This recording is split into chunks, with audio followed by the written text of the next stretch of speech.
Φροντίζω τον γκαζόν. Επίπεδο δυσκολίας 1. Συχνό κούρεμα του γκαζόν από τον Μάρτιο έως τον Οκτώβριο, συχνό πότισμα, περιοδική εξαέρωση και προσθήκη λιπασμάτων. Αυτή είναι μια απλή και εύκολη συνταγή για να έχουμε πάντα ένα τέλειο γκαζόν. Θα χρειαστούμε λίπασμα που περιέχει άζωτο, φόσφορο και κάλιο, καθώς και ζυζανιοκτόνο. Θα πρέπει να έχουμε μαζί μας χλωοκοπτική μηχανή, ρολό κήπου, λάστιχο και βεντάλια ποτίσματος, τσουγκράνα, ψεκαστήρα προπίεσης, πυρούνα ή εξαερωτήρα. Θα χρειαστούμε επίσης και προστατευτικά γάντια. Για να έχουμε ένα όμορφο γκαζόν θα πρέπει να το κουρεύουμε τακτικά.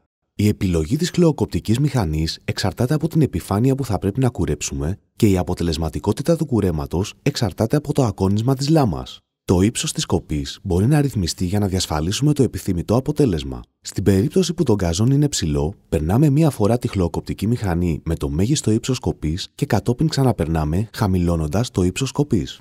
Περνάμε τη χλωοκοπτική μηχανή μπροστά και πίσω, προχωρώντας σε παράλληλες ζώνες. Αποφεύγουμε να δουλεύουμε όταν το γκαζόν είναι υγρό ή δροσερό. Το γκαζόν θα πρέπει να κόβεται περίπου μία φορά την εβδομάδα κατά τη διάρκεια της βλάστησης, δηλαδή από τον Απρίλιο μέχρι τον Ιούνιο.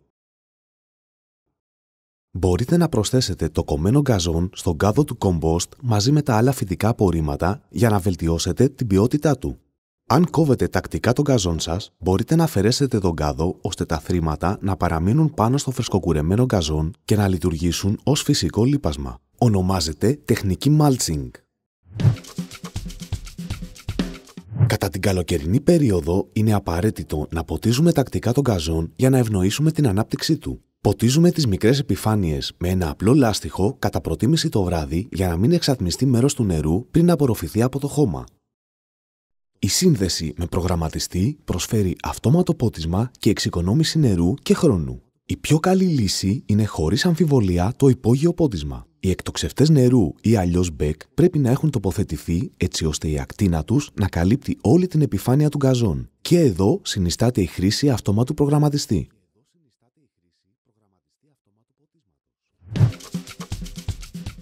Στο τέλος της χειμερινής περίοδου, στις βόρειες περιοχές, ίσως είναι απαραίτητο να περάσουμε ένα κύλινδρο για να σταθεροποιήσουμε το χώμα που έχει παραμορφωθεί εξαιτίας του πάγου. Κατά τη διάρκεια της άνοιξης, το πέρασμα του ρολού μας επιτρέπει επίσης να πατήσουμε τις τούφες του γρασιδιού που μερικές φορές ανασηκώνονται από το έδαφος. Η περιοδική εξαέρώση του εδάφους αποτρέπει το πέτρωμα που εμποδίζει τις ρίζες να αναπνεύσουν και το νερό να απορροφηθεί. Τρυπάμε το χώμα σε τακτικά κοντινά σημεία χρησιμοποιώντας πυρούνα για μικρές επιφάνειες και εξαερωτήρα σε μεγάλες. Το αζωτούχο λίπασμα αργής αποδέσμευσης είναι χρήσιμο συμπλήρωμα για την ανάπτυξη του γκαζόν κατά τη διάρκεια της βλάστησης. Αντιθέτως, το φθινόπωρο πρέπει να σταματήσουμε τη θεραπεία και να σκορπίσουμε στον γκαζόν σύνθετο άζωτο, φωσφορούχο, καλλιούχο λίπασμα. Το ζυζανιοκτόνο αντιμετωπίζει τα ζυζάνια που φυτρώνουν χωρίς να θέτει σε κίνδυνο τον γκαζόν. Δεν αφήνουμε ξερά φύλλα για πολύ καιρό στον γκαζόν γιατί ευνοούν την ανάπτυξη βριόφυτων. Μια αποτελεσματική φροντίδα λίγους μήνες το χρόνο θα μας επιτρέψει να έχουμε ένα υγιές και λαμπερό γκαζόν.